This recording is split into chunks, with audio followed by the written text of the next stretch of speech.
E nós vamos então acompanhar agora a primeira parte da nossa entrevista sobre o tema de hoje, glaucoma, porque hoje, dia 26 de maio, é Dia Nacional de Combate ao Glaucoma, uma doença séria que faz perder um dos principais sentidos, que é a visão, que não é só o ver as coisas, mas enxergar o mundo, compreender a vida. A visão é um sentido muito importante e o glaucoma pode fazer com que este sentido se perca. Nós vamos entender então agora que doença é essa, a atenção que nós devemos dar a este assunto. O que seria o glaucoma? O glaucoma, na verdade, é uma neuropatia óptica. O que é isso? Uma doença do nervo óptico que principalmente vai ter como um fator de risco seria a pressão intraocular alta. Por quê? Porque a gente tem toda essa passagem, nesse espaço aqui, se vocês conseguem ver entre a parte colorida e a parte transparente, existe uma câmera, tá? Essa câmera, ela produz um humor aquoso, que é um líquido, tá? Na verdade, o que produz o humor aquoso é o corpo ciliar, que fica nessa parte, os processos ciliares. Esse líquido é produzido e preenche essa câmera. Esse líquido tem um mecanismo de produção por essa parte e de drenagem, como se fosse produzido e escoado por um ralo. Quando ele é produzido demais ou ele é escoado de menos, o que acontece? O aumento da pressão acontece e esse aumento da pressão, consequentemente, pode causar uma isquemia das fibras nervosas, que são as células ganglionares. Essas fibras nervosas é que vão levar lá para o cérebro toda a informação. Então, essa isquemia é uma falta de oxigenação. E também, junto com isso, existe uma compressão. É como se tivesse um cabo elétrico com vários fios passando lá dentro.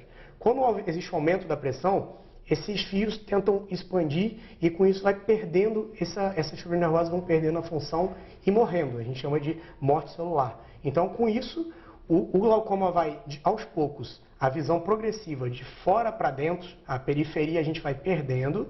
Com isso, a pessoa não vai sentindo nada e no final vai ficar um tubinho de visão.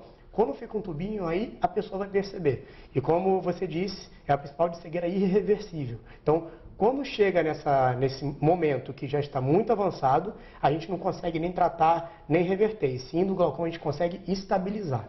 Tá, então a pessoa não tem sintomas, ela não percebe que isso está acontecendo. Não tem sintomas. A maioria das vezes, o único sintoma, tem vários tipos de glaucoma que a gente vai falar mais pra frente, mas o principal tipo que seria esse, tem 80% dos casos, a pessoa não tem um sintoma e vai perdendo essa visão periférica muito aos poucos e por isso a importância do exame de rotina profilático, principalmente em pacientes acima dos 40 anos, porque assim é que a gente vai detectar que a pressão está alta e a partir disso começar o tratamento para evitar essa lesão das fibras nervosas, tudo isso, que antes de causar lesão, a gente já pode detectar esse aumento da pressão intraocular. Claro, e que a gente vai detalhar tudo isso para você aqui durante a nossa entrevista. E o fato da pessoa ter essa pressão intraocular, significa que ela pode ter o glaucoma? Sim. Sempre? Sempre não, é muito importante a gente dizer que o aumento da pressão intraocular é o principal fator de risco para o glaucoma, mas o glaucoma não é o aumento da pressão intraocular. Por quê? Existe o glaucoma de pressão normal, que a gente faz todos os exames e a gente vê que a pessoa tem todos os sinais de glaucoma, mas a pressão é normal. E a pessoa pode ir perdendo essas fibras nervosas e existe ao contrário. Existe também a hipertensão ocular, a pessoa pode ter uma pressão, a gente coloca uma média mais ou menos de 10 a 21 seria a pressão normal. Mas a pessoa pode ter uma hipertensão ocular de 23 e não ter o glaucoma. Então a gente tem que associar tanto a espessura da córnea, que seria com um aparelho chamado paquímetro, que isso tudo vai influenciar na detecção do glaucoma e dizer se ele é um glaucoma, se ele é uma hipertensão ocular. Então isso é muito importante ser dito. O glaucoma não é o aumento da pressão intraocular. A pressão intraocular é o principal fator de risco do glaucoma. Então vamos explicar um pouquinho os tipos de glaucoma? Sim. Como eu falei, o glaucoma de ângulo aberto é o mais comum. Tá. Não tem muito essa associação com o sexo. Homens e mulheres são acometidos da mesma maneira. O fator de risco principal, como eu falei, é o aumento da pressão intraocular. Tá? Existe outro fator de risco muito importante, que seria a raça negra. A raça negra é mais comum, é a presença desse glaucoma. Tá? E, como eu tinha dito, é importante dizer que no glaucoma de ângulo aberto, esse ângulo onde existe a produção do líquido pelo corpo ciliar e drenagem, existe uma drenagem aumentada ou um escoamento prejudicado. Então, não vai causar dor, nesse caso, porque não é de repente. Agora, o segundo tipo seria o glaucoma de ângulo fechado. Esse é o tipo que causa dor, é de uma hora para outra, é uma dor insuportável, que a pessoa chega a procurar o pronto-socorro. chega a ter vômitos, náuseas, isso é uma dor bem forte. Então é um tipo de glaucoma que não é o mais comum, mas que causa muita dor. Por quê? Porque esse ângulo que eu expliquei, existe um contato da periferia da córnea com o colorido do olho, que é a íris, tá? Então, esse contato aqui do ângulo, quando existe um fechamento desse ângulo, essa câmara é rasa, o ângulo fecha e esse líquido não consegue ser drenado. Com isso, a pressão aumenta de uma forma muito alta para 50, é uma pressão muito... e deve ser tratado logo, porque a morte de células com a pressão do jeito que está elevada é muito rápido, não é igual ao do glaucoma de ângulo aberto, que é progressivo e vai perdendo aos poucos. Mas pelo menos existe um sinal, e a pessoa vai procurar o pronto-socorro. O de ângulo aberto não existe um sinal, ela só vai procurar quando está muito avançado. No caso, é o aumento súbito, então, da pressão. Sim, esse seria o aumento súbito. E o glaucoma congênito seria aquele dos nenéns que já nascem com esse problema. Os sinais seriam um pouco diferentes. Existe o bufftalm, que é isso? É o olho aumentado, tá? Existe também a opacidade da córnea, pelo aumento da pressão, porque existe um edema por causa disso. Então, essa opacidade de córnea é muito importante. E os sinais, quando você percebe que o seu bebê tem muito lacrimejamento, fotofobia, que é a dificuldade com a luz, tudo isso você leva a crer que seja isso. Mas o lacrimejamento também tem outras explicações, seria a drenagem da lágrima pode estar obstruída o canal lacrimal, a fotofobia pode ser causada por outros problemas também na córnea. Então, são sinais que não quer dizer que seja o glaucoma congênito, mas deve ser investigado. E a doença também, essa congênita, pode ser decorrente de outras enfermidades, doutor? O glaucoma congênito ele pode vir associado com algumas doenças sistêmicas, como rubéola, essas doenças sistêmicas que acometem um bebê, que podem passar da mãe para o filho, né, durante o canal durante da gravidez e tudo, principalmente no primeiro trimestre. Isso pode chegar no bebê e o bebê já na parte intrauterina desenvolver esse glaucoma congênito. Existe muita associação com essas doenças sistêmicas. Então é só em bebês? Bebês, mas existem outros tipos de glaucoma infantil, que também o que pode acometer crianças abaixo de 3 anos e um número menor de casos seria o glaucoma juvenil, que seria uma criança um pouco mais velha, mas não teria esses sinais que existiriam nesse bebê, que seriam do lacrimejamento, a fotofobia, tudo isso. Tá, doutor. E qual é a evolução mais comum da doença? A evolução mais comum seria não ter sintoma. E a pessoa procurar o nosso atendimento já quando existe esse tubinho de visão. E quando chega nesse tubinho de visão, ela fala, doutor, eu estou esbarrando em todas as cadeiras, não estou conseguindo andar sozinho. Então, isso mostra pra gente que, claro, durante o exame a gente vai aferir a pressão, vai avaliar o nervo óptico. E tudo isso vai mostrar pra gente que é uma evolução que já veio de muito tempo, porque é progressivo. Então, quando ela veio procurar, já existiu muita evolução atrás disso. E quando ela procura, na maioria das vezes, já está muito avançado. O melhor é quando no exame de profilaxia, ela começa a procurar sem sentir nada e a gente detectar todos os problemas antes que cause a lesão das fibras nervosas. Nós vamos acompanhar hoje, ao longo de todo o programa, essa entrevista que a Juliane realizou com o Dr. Daniel Canlotti, oftalmologista, e vai trazer para você esclarecimentos sobre este assunto importante. Nossa audiência, e vamos juntos promover saúde para toda a nossa família, para nós mesmos. E essa é uma consciência que a gente aprende. Quando nós falamos em saúde à luz da espiritualidade ecumênica, não significa que não precisamos cuidar do corpo. Ao contrário, o corpo é esse instrumento que serve para o nosso espírito evoluir. Por isso, precisamos mantê-lo sempre bem equilibrado. Isso tem a ver com o nosso assunto de hoje, o glaucoma. Uma doença que vai aparecendo e muitas pessoas não dão atenção ou não se dão conta de que ela está se desenvolvendo por não estarem atentas aos sinais. E a perda da visão que o glaucoma traz é irreversível.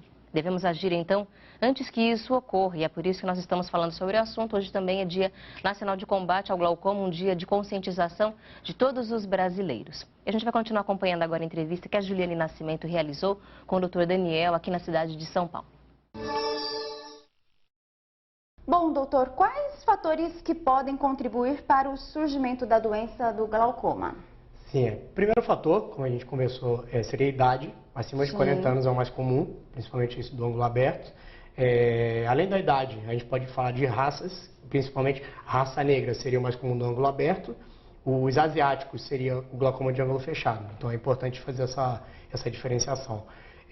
Outro fator de risco, o histórico familiar. É muito importante durante a anamnese, a conversa com o paciente, perguntar sobre pessoas na família que tiveram glaucoma, porque a genética é muito importante. Se a pessoa não tem ninguém na família, a gente já começa a pensar em não ter, ou ser apenas uma suspeita, essa investigação passaria por isso. Outras doenças também podem causar o glaucoma, que seria o glaucoma secundário, que seriam doenças como o diabetes, que podem causar alguns vasos no fundo do olho, que podem crescer para frente do olho, causando um bloqueio desse ângulo onde é drenado o líquido, e o aumento da pressão, tá? Que seria o glaucoma neovascular, como em caso de derrame no fundo do olho, que seria uma oclusão dos vasos da retina, que secundariamente também causaria neovasos, são os novos vasos que crescem para frente do olho, que também aumentam a pressão do olho. E medicamentos, eu acho que é muito importante falar sobre medicamentos, que existem alguns medicamentos que aumentam a pressão intraocular. Então, é tomar muito cuidado com qual colírio que vai ser usado e não usar sem ter a conversa com o médico de qual colírio usar, não é qual colírio pode ser usado. Tá, doutor. No caso das pessoas, por exemplo, que tenham miopia, elas são mais propensas a terem glaucoma? Sim. A miopia também é um outro fator de risco para o glaucoma. O alto míope, que existe histórico na família, é negro e tem miopia, não quer dizer que todo míope vai ter glaucoma, claro, até porque a gente conhece muita gente que tem miopia, né? A quantidade de miopia é muito grande na população, então até para não assustar as pessoas, o fator de risco em míopes é maior do que em hipermétrope e astigmatas, mas não é para assustar, a gente só deve ficar atento, mas a quantidade de míopes que não tem glaucoma é muito maior do que os que têm glaucoma. Tá, doutor. E as pessoas, como o senhor falava, que têm histórico familiar, né, de glaucoma. Sim. Então a pessoa precisa ficar alerta. Muito alerta. Se ela tem pai, mãe, até mesmo tio ou avô que pode ter esse gene pro glaucoma, ele deve passar em consulta, como até as pessoas que não têm essa genética devem passar, mas essas pessoas com mais frequência, para o glaucoma e o glaucoma, vamos dizer, assintomático e sem problemas, serem detectados antes de causar as lesões que depois são irreversíveis. Tá, doutor. Agora falando do descolamento da retina. Sim. Pode causar o glaucoma? O descolamento também pode causar glaucoma, porque ele vai influenciar nessa parte toda da retina. Ele pode induzir também, como a retinopatia diabética e a oclusão dos vasos, causar esses neovasos, que também vão crescer para frente do olho e vão causar esse glaucoma neovascular. O descolamento de retina, ele é uma doença oftalmológica da retina, que também é uma outra doença que, se você for com maior frequência no oftalmologista, principalmente automíopes, pessoas que tomaram algum trauma ocular, você consegue detectar um buraquinho na retina que vai ser o causador desse descolamento. E a gente só consegue detectar esse buraquinho dilatando o olho. Muita gente que a gente vai atender, a gente fala, a gente precisa dilatar o olho, você nunca dilatou, muita gente fala, não, eu não quero dilatar, mas aí a gente explica de todos esses cuidados. Que se a gente não dilata, a gente deixa passar essa lesão da periferia da retina, que se não for dilatado, passa batido e ninguém percebe. E existe uma profilaxia com laser que evita o descolamento, evita o glaucoma neovascular, evitando todas essas doenças e complicações consequentes a isso. Como é importante, né, procurar um oftalmologista com frequência, mesmo sem ter nenhum problema. Mas muito importante. Procurar um médico, né, doutor? Com certeza, é muito importante. Agora, falando sobre os medicamentos, o senhor citou em algum momento da entrevista o corticoide. O que o senhor tem a falar sobre isso? A população, existem pessoas que são mais sensíveis ao corticoide e os menos sensíveis ao corticoide. Existem pessoas que você entra com menos tempo e ela desenvolve aumento da pressão intraocular, e outras que usam por mais tempo e não desenvolvem. Então, em primeira coisa, eu acho que é importante o acompanhamento de perto de quem tem esse uso frequente. Existe o corticoide via oral, que seria o comprimido, ou para a criança, dependendo do caso, aquele uso crônico, que é o que pode causar. O corticoide via oral é o maior causador de catarata, mais do que glaucoma, mas também pode causar o glaucoma. Mas o corticoide local, que seria com colírio, ou outros medicamentos que são feitos também, injeções intraoculares, tudo isso com corticoide, eles podem induzir o glaucoma mais do que a catarata. Sobre a asma, a bombinha de asma, ninguém pensa nisso. Pode ser usado, mas é bom acompanhar de perto, porque essa bombinha tem corticoide. Então você faz aquela expressão da bombinha e existe uma comunicação do nariz com o olho, que é onde drena a lágrima no canal lacrimal para o nariz, por isso que a gente fica fungando quando está chorando. Essa comunicação faz com que o corticoide entre por esse canal lacrimal e tenha um contato crônico com o olho. Então isso pode gerar um glaucoma em pessoas que têm uma sensibilidade maior ao corticoide. Então sempre ficar atento a isso. Quem tem asma, poucas pessoas sabem disso, mas é bom sempre acompanhar de perto com o oftalmologista. É importante orientar, alertar, né? Sim. Todos os medicamentos devem ser conversados com o médico, saber se pode utilizar, porque não só os corticoides, como hormônios, como os relaxantes musculares, podem causar os efeitos colaterais, não só o glaucoma, mas outros efeitos colaterais também na visão. Os sintomas de glaucoma variam de acordo com cada tipo da doença? Sim, varia. O mais perigoso, como eu falei, é o glaucoma de ângulo aberto, que não vai apresentar sintoma, por isso isso é uma doença irreversível, como você vai perceber, já está numa fase muito avançada. Então esse sintoma que você vai perceber é só na hora que já está muito avançado, você vai enxergar como se fosse um tubinho, um canudinho, ele vai perdendo, vai ficar aquele canudinho bem pequenininho. Se vocês quiserem mostrar mais ou menos o que aconteceria, a gente consegue ver mais ou menos essa casa, e a pessoa aos poucos, você vê que com os 2 olhos enxergando, ela vai levando. Chega um momento que aí começa a perder completamente, tá? A parte periférica. Uma doença progressiva depende muito de caso para caso, dependendo do quanto está a pressão, depende da espessura da córnea, depende de muitas coisas. Então essa perda de visão periférica a pessoa só vai perceber quando já está muito avançado, tá? E ela começa a esbarrar nas coisas, ela reclama que está andando, esbarra em banco, esbarra em mesa, então é um sinal. Não quer dizer que seja, mas é um sinal. Então sempre ficar atento a isso. O glaucoma de ângulo fechado, como eu falei, ele é mais rápido, mas acaba sendo mais detectado. Então acaba que a pessoa sentiu dor, vai correr para o pronto-socorro, provavelmente o médico vai aferir a pressão, às vezes confunde um pouco com enxaqueca, dor, às vezes a pessoa fica um pouco perdida do que seria isso, porque nunca teve, mas esse fechamento do ângulo, principalmente nas pessoas que são mais predispostas, como os asiáticos, eles têm essa câmera do olho muito reduzida. E aí, a qualquer movimento, principalmente você que lê com a cabeça baixa, no escuro, o que acontece? A pupila dilata e essa câmera diminui. Isso é um fator que pode ajudar esse fechamento do ângulo para quem tem já esse fator de risco. Então, o glaucoma de fechado dá muita dor, vômito, náusea, é uma coisa insuportável. E baixa de visão, você percebe halos de luz, isso é muito comum. Então, esse é mais rápido o que vai acometer a visão, mas você sente e vai correndo para o pronto-socorro. Tá? E o glaucoma congênito, como eu falei, é mais raro, mas você vai apresentar esses sintomas de opacidade da córnea, você vai ver que a criança tem um olho um pouco maior do que o normal, a córnea que era transparente fica mais leitosa, começa a lacrimejar, ter dificuldade com a luz, esses são os sintomas mais comuns do glaucoma congênito, seria nesses bebês. Tá, e no caso então do glaucoma congênito, esses sintomas podem ser confundidos com outras doenças, doutor? Sim, podem ser confundidos. O próprio trauma durante o parto, tudo isso pode causar uma lesão na córnea, e isso causar tanto a opacidade como a dor, a fotofobia. A rubéola, como eu falei antes, é um fator de risco também para o glaucoma congênito, mas ele também pode criar uma opacidade na córnea, pode criar catarata congênita, então isso pode acontecer. O olho maior do que o normal pode acontecer na megalocórnea, que são as crianças que têm uma córnea maior do que o normal, ou até mesmo em crianças que nascem muito automíopes, porque a miopia é o olho um pouco maior do que o normal. Se ela é muito maior do que o normal, também confunde um pouco com essa parte da automiopia na infância. Então, alguns sintomas podem ser confundidos sim com outras doenças. Esse assunto continua já já aqui no programa Viver é Melhor, ainda hoje em especial na nossa conscientização sobre glaucoma, já que hoje é o Dia Nacional de Combate ao Glaucoma. Já aprendemos que é uma doença séria, que pode tirar a visão permanentemente, que é irreversível e que muitas pessoas não dão devido valor a ela ou não se dão conta de que estão desenvolvendo, porque ela é silenciosa. Mais um motivo para estarmos atentos a este assunto. E nós vamos continuar acompanhando a entrevista que a Juliane Nascimento, da equipe da Boa Vontade TV, realizou com o Dr. Daniel Canlotti, oftalmologista, especialista no assunto, para que nós saibamos melhor como reagir diante de uma situação como essa. Quais são as primeiras avaliações que o especialista vai fazer na consulta, no geral, né? E também para diagnosticar aí o glaucoma? Primeiro na consulta, a anamnese, que é a conversa com o paciente, para detectar histórico familiar, tudo isso, e a gente já saber na conversa se existe um fator de risco ou não. Depois disso a gente vai começar o exame, fazer a refração, que é o exame do óculos, que não vai detectar nada, o exame do grau. E depois disso a gente vai para a lâmpada de fenda.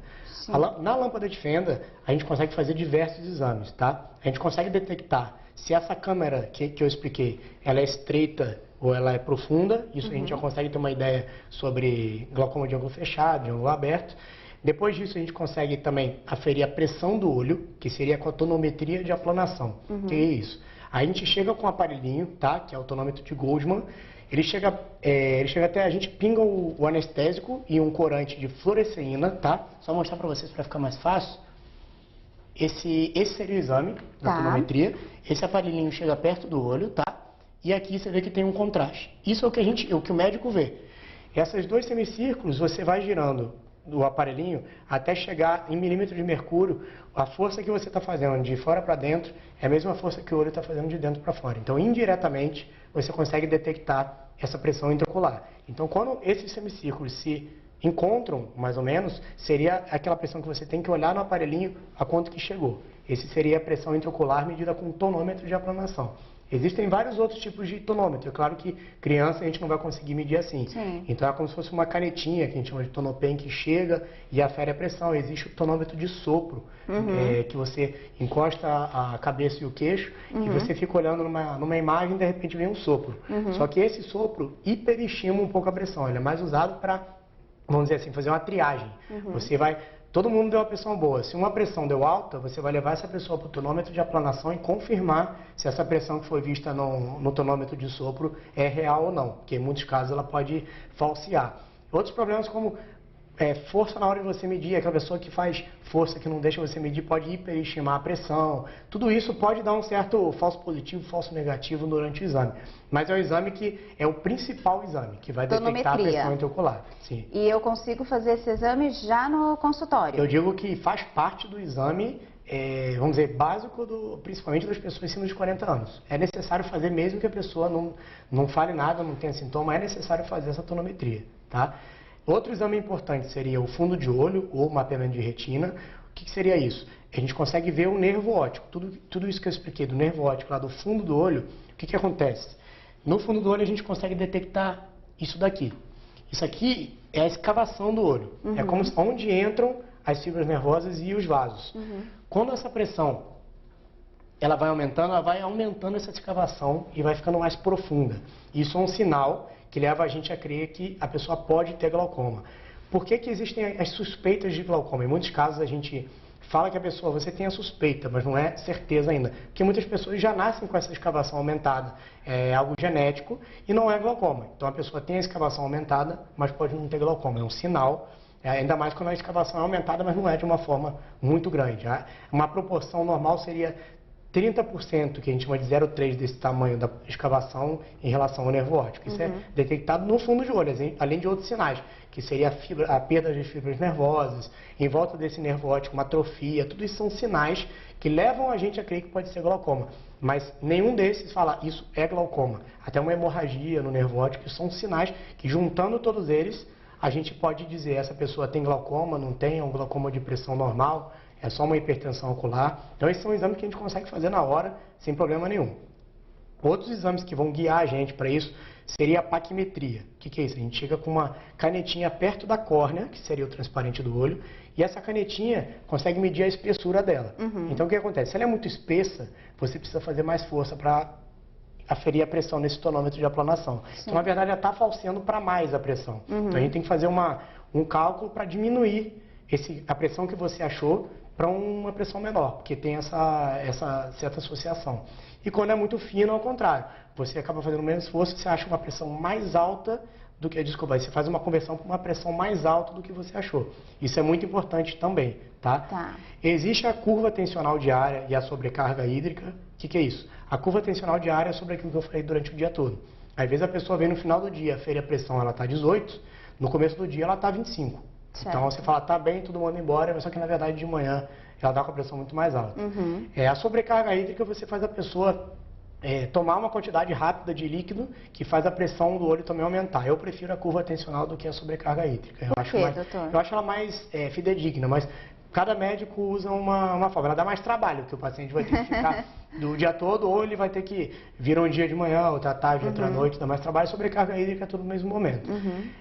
Além desses exames, você também pode fazer o campo visual, que é aquele que eu expliquei. Que você entra numa cúpula, coloca o queixo e começa a foca numa imagem na frente, que seria o ponto de fixação, e focando nesse ponto vão piscar várias luzinhas aqui em volta.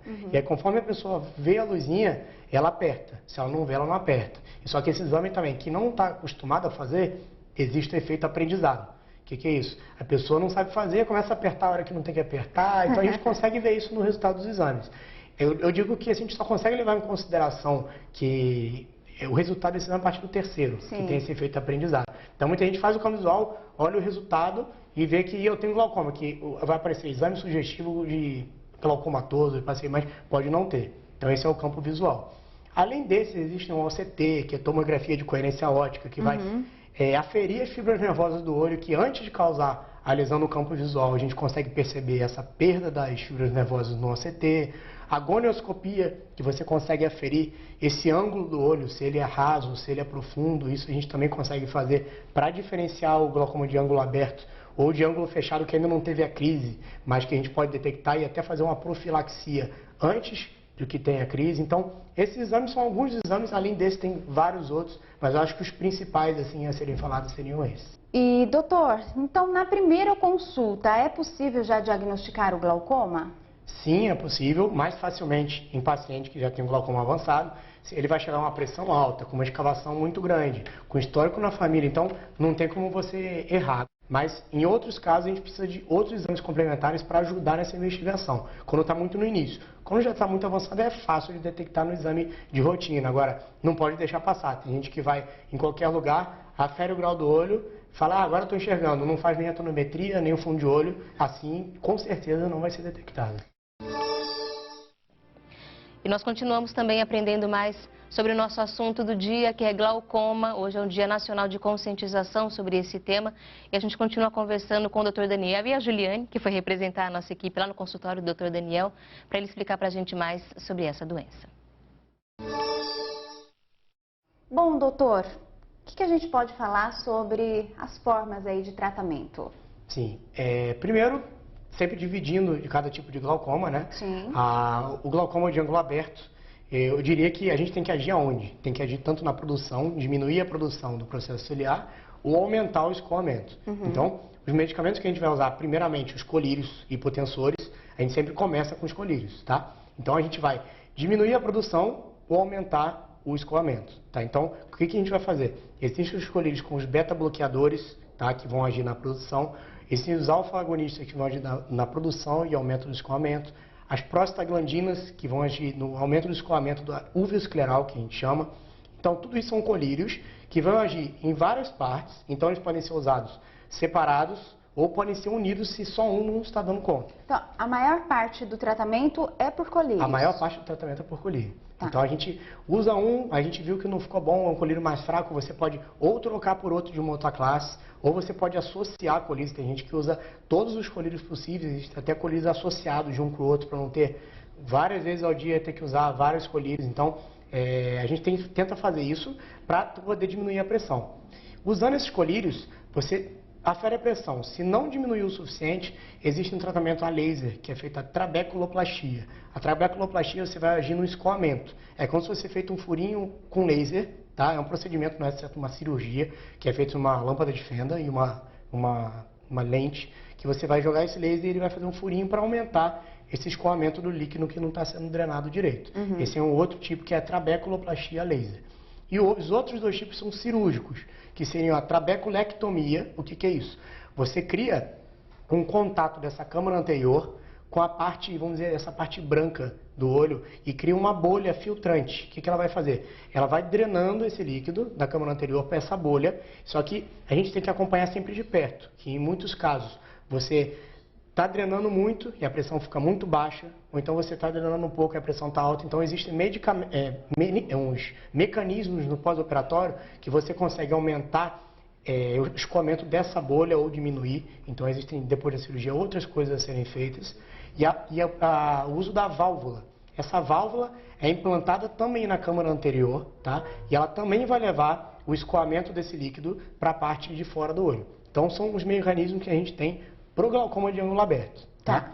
O glaucoma de ângulo fechado, o que a gente tem que fazer? Primeiro, resolver o problema atual, agudo. A pessoa está sentindo dor, o que a gente vai fazer? A gente vai usar inibidores da anidrase carbônica via oral, tá? Que isso vai diminuir a produção, isso aqui diminui muito, não é só colírio, então vai diminuir bem a produção.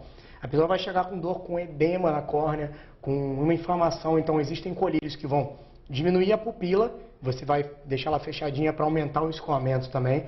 Usar até às vezes um corticoide que é um anti-inflamatório, que nesse caso induz uma inflamação, parece um pouco controverso, mas nesse caso é usado um colírio corticoide para desinflamar o olho, tá? E também pode ser usado, se nada disso der resultado, um medicamento intravenoso que a gente chama de o manitol, que vai também diminuir, aumentar o escoamento desse líquido e diminuir a pressão. Depois disso, tudo resolvido, agudamente, aquela hora que a pessoa está sentindo dor, você vai fazer depois, quando está tudo, a transparência da córnea está boa, tudo certo, você vai levar para fazer a iridotomia. Ou no mesmo dia, ou quando conseguir controlar e você ter uma visão melhor da parte da íris. O que é isso? A iridotomia, nessa parte colorida do olho, você também faz um furinho, a laser. Esse furinho a laser, como essa córnea tem uma câmera muito rasa, também vai aumentar esse escoamento. E a iridotomia vai ser, a maioria das vezes, faz no olho que sofreu o problema e no olho profilaticamente contralateral, porque vai evitar que esse olho contralateral tenha a crise que esse olho teve. Então, no caso do glaucoma fechado, seria esse tratamento, tá? E no caso do glaucoma congênito, seria mais cirurgia também, tá bom? Então, no glaucoma congênito você faz cirurgia e, diferente do glaucoma do adulto, você pode até reverter essa escavação, que eu falei que não tem reversão. No glaucoma congênito você consegue ter uma certa reversão da escavação do nervo óptico. Tá. E quanto aos colírios? Começou o tratamento, tá ok, posso parar de usar os colírios? Não, porque o colírio ele vai agir enquanto você está usando. Se você para de usar, que muitos pacientes, eu posso parar de usar, e se não são informados, eles vão usar e quando vem que o colírio não é barato, é caro, eu não estou sentindo nada, só que ela não sente nada. Na verdade, a gente sente quando vê, só que ela fala que não senti nada, mas não é para sentir, na verdade. Você está diminuindo a pressão para evitar que sinta no futuro. Isso tem que ser muito bem esclarecido, senão o paciente não usa o colírio, acha que está tudo bem e só vai te procurar só lá na frente quando já está muito avançado e não tem mais como reverter. Tá, então o colírio é para a vida toda? Sim, colírio para a vida toda. Tá, e de que forma ele deve ser aplicado? Provavelmente todos os dias. Todos os dias, tá? A forma de aplicar o colírio é muito importante. Existiram até algumas empresas de quem tem dificuldade de pingar, eles fizeram um aparelho que ajuda a pingar. Você coloca o colírio no buraquinho, você nivela e naquele local você pinga certinho. O que é importante dizer também? Esses colírios também têm efeitos sistêmicos. O próprio beta-bloqueador, para quem tem asma, tem que tomar cuidado de usar, porque ele cria uma broncoconstrição e é drenado pelo mesmo, como eu expliquei, no canal lacrimal vai para o nariz. O nariz tem vasos vazinhos e isso, com o tempo, vai para a parte sistêmica. Então, em quem tem asma de frequência, não é bom utilizar. Quem tem problema de insuficiência cardíaca também não, porque ele vai agir nos batimentos cardíacos. Então, vários medicamentos têm os efeitos colaterais locais, que seriam os prostaglandinas, criam uma certa inflamação. Então, o olho fica um pouco mais vermelho, os cílios crescem, que as mulheres sempre falam, não, mas é até bom porque o cílio cresce. Tem até alguns medicamentos estéticos que foram criados a partir do efeito colateral desse medicamento, que é para crescer o cílio. Então, para diminuir os efeitos sistêmicos, a gente sempre diz também, para pingar o colírio, fechar o olho durante 1 minuto e fechar um pouco no cantinho do olho, porque você vai evitar a drenagem desse medicamento para a parte sistêmica. Então, esse é um cuidado também a ser tomado. Tá, doutor. E a adesão dos pacientes aos tipos de tratamentos? Eu acho que quando o médico explica muito bem ao paciente, a adesão é boa. Quando o médico chega e dá o colírio e fala, preciso usar, não é boa. Por quê? Primeiro que o colírio não é barato, então a pessoa que já não tem muita condição, se não tiver muita condição, vai acabar não comprando, porque ele não vai sentir nada. Ele pode ter até efeito colateral, ele vai falar, comecei a usar e piorei, o olho ficou vermelho e tudo, eu vou parar de usar. Então, esses casos que não são muito bem explicados o que é o colírio e para que ele serve, eles param de usar mesmo. E porque não sente nenhuma melhora, só que na verdade está agindo, está diminuindo a pressão do olho. Tá? Então, esse tipo não é bem aderido o tratamento. Agora, o médico que explica, fala para que serve o colírio, por que é usado, e se não usar agora, só for usar quando já está muito avançado, não vai ter mais reversão, e sim o colírio para estabilizar, aí ele vai usar bem, ele vai conseguir usar de uma forma correta. Então, a conversa do paciente, do médico com o paciente, é que vai fazer ele aderir ao tratamento de forma correta. É fundamental. Fundamental. Agora, doutor, como que é o tratamento da mulher grávida com glaucoma? Sim. A mulher grávida, a gente tem que tomar muitos cuidados com o tratamento também, porque tanto os beta-bloqueadores, como eu falei, eles podem agir na parte de batimento cardíaco, então isso é drenado para a parte sistêmica. Vamos dizer, a irrigação da placenta, tudo isso, e alguns medicamentos podem induzir esses efeitos colaterais. Então, saber qual medicamento usar, a gente sempre pensa nos efeitos colaterais que podem causar. Se é muito necessário usar, a gente pede fechar esse canal lacrimal. escolher o medicamento que causa menos efeitos colaterais para as grávidas, tá? E além disso, também dependendo do trimestre da gravidez, esse trimestre até a pressão do olho diminui. Então a gente às vezes pode até pensar em parar nesse tempo para não causar efeitos colaterais no feto, na placenta, durante a gravidez. Podem acontecer sim alguns efeitos colaterais e até perda do bebê por causa do uso dos colírios. Então é importante que a mulher com glaucoma avise o oftalmologista, o médico, né, que está grávida, para que o tratamento aí continue, Sim. mas que também não tenha nenhum prejuízo aí durante a gestação para a mamãe e para o bebê também. O apoio da família para que o paciente, né, tenha uma adesão melhor aí ao tratamento, doutor. Sim, o apoio da família é muito importante, tanto na parte, vamos dizer, financeira, se precisar, como também na parte do tratamento, porque em muitos casos os pacientes são idosos, têm dificuldade, vamos dizer, paciente que tem Parkinson, que tem algum problema, Alzheimer, vai esquecer de usar, ele não vai conseguir cuidar disso. Parkinson, ele não vai conseguir pingar o colírio de uma forma certa. Então, tem que ter alguém cuidando, lembrando daquele medicamento que deve ser usado corretamente. Não adianta pingar um dia, ficar 5 dias sem pingar, você vai estar jogando dinheiro fora. Então, tem que usar corretamente. A família deve participar, deve levar ele no oftalmologista se ele não tem condição de ir, porque a família participando, a aderência do paciente vai ser muito melhor do que se ele for responsável só por isso.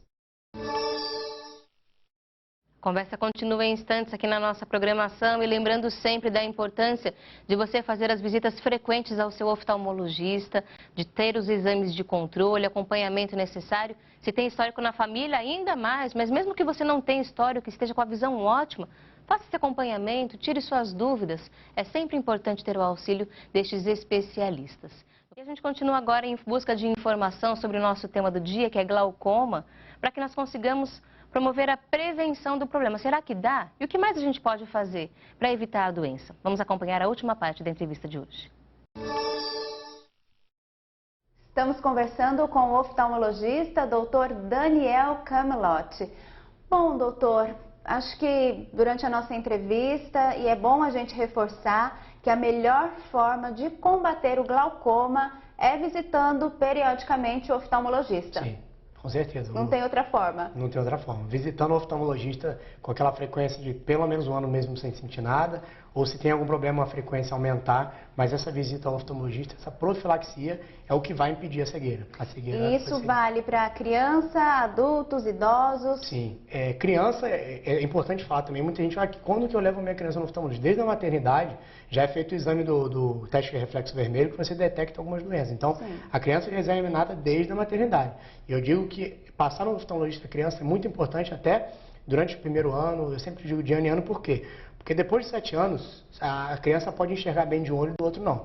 Então, a época de você fazer o tratamento com tampão para estimular o olho ruim a desenvolver tudo isso é até os 7 anos. Então, a criança também, essa revisão periódica é importante. O jovem também é importante, essa revisão periódica. Adulto, então, que tem problema genético, tem outros sintomas e problemas oculares, histórico familiar de glaucoma ou de problema de degeneração macular, que é tudo genético, a frequência até um pouco mais aumentar, mas pelo menos uma vez por ano, se essa pessoa não tiver sintoma nenhum. Até porque, doutora, a gente tem um dado aqui, a pesquisa da Sociedade Brasileira do Glaucoma, 1/3 dos brasileiros com mais de 16 anos nunca foi ao oftalmologista. É um dado absurdo. Muito grande. E quando vai, em muitos casos, infelizmente, às vezes até em não oftalmologista, acaba indo em qualquer lugar, passa óculos para poder dar o dinheiro para onde está passando e não faz esses exames importantes. Então, acho que a pessoa precisa entender que exame com um oftalmologista não é só para mudar o óculos, não é só para ferir óculos. Outras doenças podem ser detectadas mesmo sem sintomas. Então, o exame periódico é muito importante. Tá, doutor. E os cuidados que todas as pessoas devem ter aí no dia a dia, com os olhos? Primeiro, como toda hora eu estou batendo na mesma tecla, consulta periódica, sem sentir nada. Além disso, cuidado com aonde você vai. Às vezes o médico não é oftalmologista, ele só trabalha para poder gerar algum óculos para aquele lugar que ele trabalha. Então, vai no seu oftalmologista, médico oftalmologista. Não adianta você ir em qualquer canto fazer o seu óculos e ir embora. Então, não fazer o seu óculos e o seu exame em qualquer canto, tá? Segunda coisa, proteger do sol com óculos escuros que tenha filtro UV-VB, porque óculos escuros que não tem esse filtro vão até fazer mais, é pior ainda, porque dilata a pupila e os raios UVA-UVB vão entrar causando catarata, causando degeneração macular relacionada à idade. Várias doenças podem ser causadas por isso. Então, proteger do sol de forma correta. Correta. Tá? Então, protegendo só o olho, sempre ficar atento a sintomas, qualquer problema, procurar o seu oftalmologista, não deixar para lá e fazer sempre o exame completo. Cobrar do seu médico oftalmologista o exame completo e não só o óculos e ir embora. Isso eu acho que é muito importante. Tá, doutor, e considerando que o glaucoma tem maior aí prevalência entre as pessoas de idade mais avançada e que a idade média da população brasileira está aumentando, em breve aí a gente vai ter um aumento maior, infelizmente, de glaucoma, né? Sim. É importante a gente alertar, então, as pessoas mais uma vez sobre esse assunto. Sim, a população está envelhecendo mais, Sim. e envelhecendo com saúde, estão vivendo mais. Então, acho que todas essas doenças que vêm mais com a idade, glaucoma, degeneração macular, pessoas que são diabéticas, vão ter um tempo mais de doença e a chance dele desenvolver e aumentar os sintomas é maior, porque ele vai viver mais. Então, eu acho que essas pacientes devem visitar seu oftalmologista, fazer todos os exames completos para detectar esse problema e tratar, porque ele vai viver muito e, se Deus quiser, com muita saúde ocular também. Precocemente, né? Diagnosticando precocemente. Vai evitar, uma qualidade de vida vai ser muito melhor do que se você detectar muito tardiamente. Verdade, doutora. A gente recebeu aqui a pergunta da telespectadora Fernanda Soares de Maringá.